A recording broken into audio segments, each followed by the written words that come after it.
Hello, I'm Noel, this is Antonia. We are Boxtail Soup Theatre Company and welcome to another Boxtail Scoop, which is our weekly vlog on what we've been doing, what we've been working on, what we've been creating.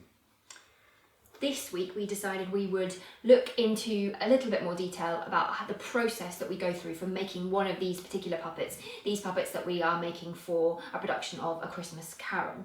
We need to make lots of puppets for this show, so we've got puppets in varying stages of readiness, and we thought it would be interesting to go through each stage today. Yep, absolutely.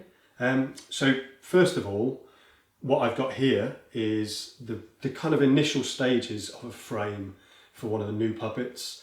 This one isn't finished, as you'll be able to tell by looking at one of the others. This would be the lower jaw. So I'm actually going to build another little section on there, and then you'll build the sides of the face out here and here.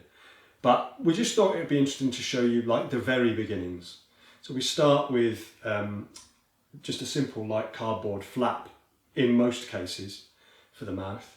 Then we've got a couple of little loops so you can put your fingers and thumb in, and that's what allows you to operate the mouth.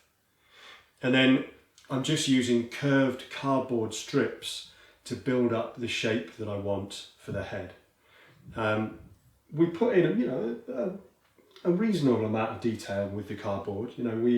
I usually add a little bit of a shape for the nose. You'll add the curve of the socket for the eyes, and then, like I said, obviously you build on the lower jaw as well.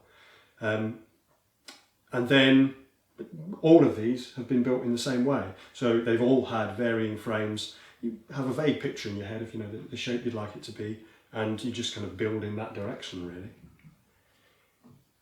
Then this next one here is one that's had the first covering of papier-mâché. So after having built the frame, this one has had the initial papering over. It looks a little bit rough, and that's because it hasn't been smoothed out. It hasn't, it's really just about getting that first layer on. And getting the frames secure, because actually, obviously, because they are made of strips of card, the frames, and it's pizza box card, they do tend to kind of ping off, don't they? And they're a bit wibbly, so they need strengthening with one layer first before you can get any detail in. Yeah. We say papier-mâché, but actually we don't really use traditional papier-mâché. It's we do use PVA glue water mixture. It's about 2 parts PVA to 1 part water.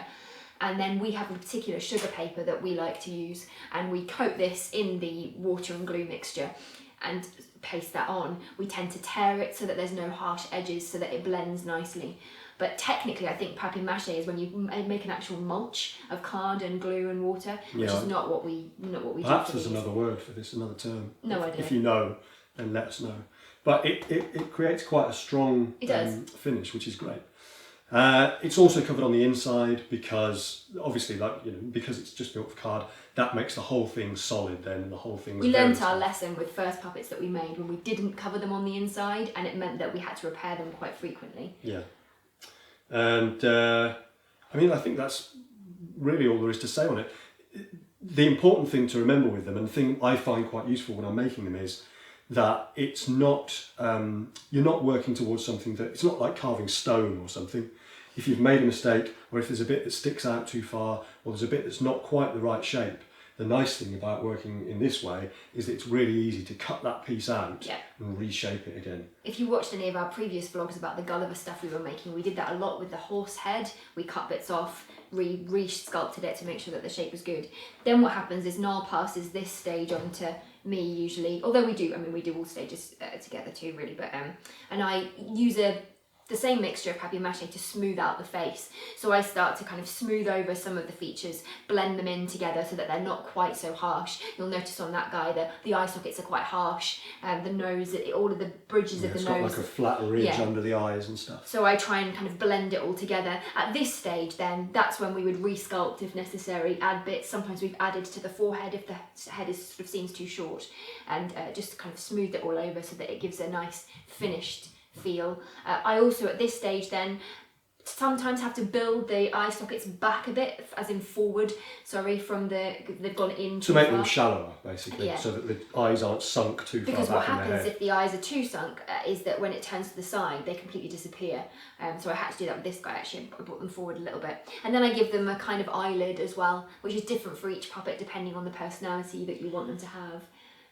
Yeah, he's quite a caricature of this one, and Yes. if you've watched the previous couple of videos, then you'll recognise him, and you'll see in fact that he has been, he's softened quite a lot, and he's looking nice now. Yeah. He looks quite sweet.